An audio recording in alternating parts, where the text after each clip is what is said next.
the Titans, Cronos and Rhea. He was the brother of Zeus and Hades. The world was divided into 4 parts. Zeus controlled the sky, Hades was in charge of the underworld, and Poseidon took the seas and oceans.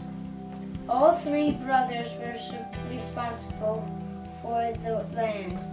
Poseidon is an unruly god with hot temper. He is linked to earthquakes, which were thought to take place when he got angry. He rode a chariot underwater. This was pulled by seahorses. Poseidon carried a trident and used this to steer up the sea, creating waves and storms. He married a sea nymph called Amphitrite. Poseidon controlled sea monsters and storms. Unlike many of the other Greek gods, Poseidon did not mix with mortals. Poseidon was sometimes called Earthshaker.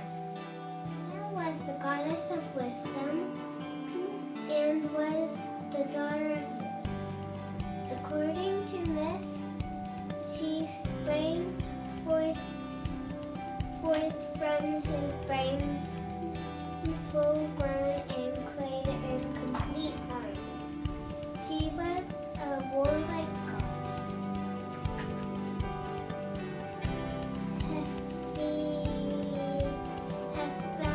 Hephaestus had fallen in love with Athena, but she rejected him with the utmost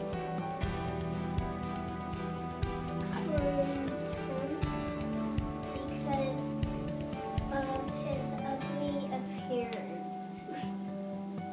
Athena was the goddess of spinning and weaving, and she herself could weave the most beautiful clothes of many colors. She invited a plow bridle, rake, ox yoke, chariot, and foot. She used wisdom and cunning to help her in her battles and was more successfully full than Ares, the god of war. She taught Greek women how to spin, embroider. One of the women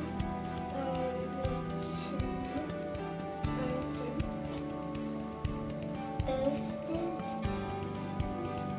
that her skill exceeded those of the goddess and was turned into a spider. Of Poseidon and Athena.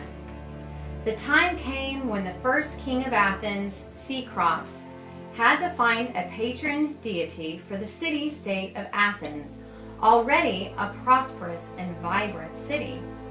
There were 2 Olympian gods who were particularly interested in the patronage. I am Poseidon, god of the seas. And I am Athena, god of wisdom and Skill. skill. Both desired to be the patron of this beautiful city. Their rivalry was so intense that they almost went to war. And just as they were about to attack each other, Athena, with her typical wise approach, suggested that they should hold a contest for the city. With King Cecrops the judge, they set up the contest and decided that whoever presented the city with the best gift would be rewarded with the city itself as the grand prize. In the midst of a huge crowd, with King Cyclops presiding over the contest, they went up to the Acropolis to present their gifts to the city. Poseidon was to go first. He lifted his massive trident and struck the earth with it. I will strike the earth with my trident and bring forth water. At the point where the spear struck, a frothy spring burst out, producing a seed, which is now called Eurypylus.